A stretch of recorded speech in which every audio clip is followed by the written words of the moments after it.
Sveiki, mėlyjei, sveiki, brangieji.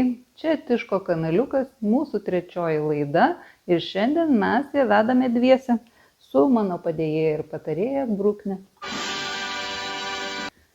Praeitą kartą kalbėjome apie tai, jog vienas pagrindinių idealių kalbos nustatymų yra dėkingumas. O šiandien kalbėsime apie antrąjį, taip pat vieną iš pagrindinių idealių kalbos nustatymų.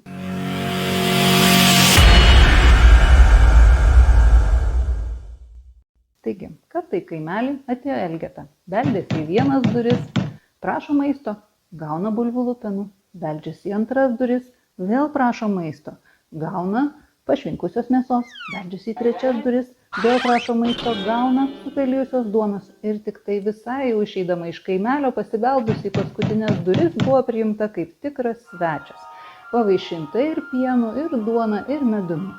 Kitą dieną į kaimelį atidunda karalienės vieslys ir kviečia visus kaimo gyventojus į pokylį. Pasipuošė kaimiečiai, nukeliavo į rūmus, sėdasi prie stalo ir laukia vakarienės. Tarnai atneša indus, atidengia lėkštes ir staiga prie stalo nuvilnija pasipiktinimo banga. Vienas sako, kodėl man davė lupenų, kitas sako, kodėl man davė pašvinkusios mėsos, trečias sako, o kodėl man įdėjo supelijusios duonos. Ir tik viena šeima prie stalo džiaugiasi karališkais patiekalais. Išvada labai paprasta, ką duodi, tą ir pats gauni. O jei pereiname į kalbos sritį, tai reikėtų pasakyti, kad kaip šauksi, taip ir atsilieps, nes vos tik praveri burną, iš karto darosi aišku ir kas tu, ir su kuo tave valgyti, ir iš kokios tu aplinkos esi kilęs.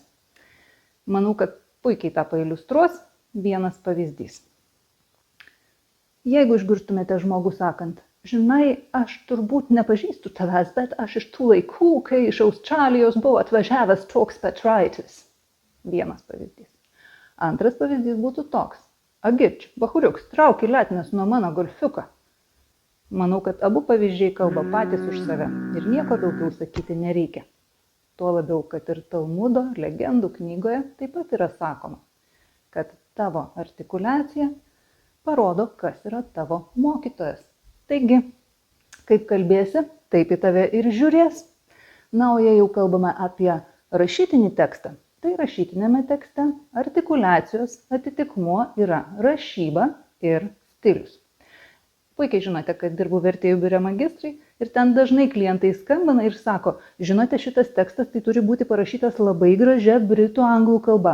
Mes tą tekstą naudosime labai aukšto lygio konferencijoje, mums labiausiai tiktų Queen's English.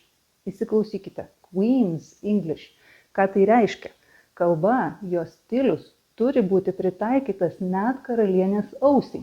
Įsivaizduokite, koks tai turi būti lygis. Na, Lietuvoje mes karalienių neturime, bet turime prezidentą. Ir jei norime būti prezidentinio lygio asmenybės, žinoma, kad turėtume rinktis vietoj to, kad sakytume, žinai, būtų gerai čia tų dolerukų turėti savo prie dūšios. Pasakyti kitą frazę. Tai yra, mielieji, Lietuvos žmonėms svarbiausia sudaryti galimybės dirbti, užsidirbti ir gyventi oriai. Taigi, jei norime būti prezidentais, kalbėkime būtent taip. Vienas iš pagrindinių kalbos nustatymų, jeigu taip jau sakytume, yra dėkingumas, o antrasis, svarbiausias eilėje, yra artikuliacija. O kitoje mūsų laidoje matysite, su kuogi iš tikrųjų svarbiausia kalbėtis taikant pirmus 2 idealius kalbos nustatymus, kad jaustumėtės kaip iš pieno plaukia, kad jūsų gyvenime viskas būtų pieno upė medaus krantais ir nameliai dengti meduoliais. Žiūrėkite, prenumeruokite ir susitiksime kitoje laidoje. Bandykite ir jums pavyks.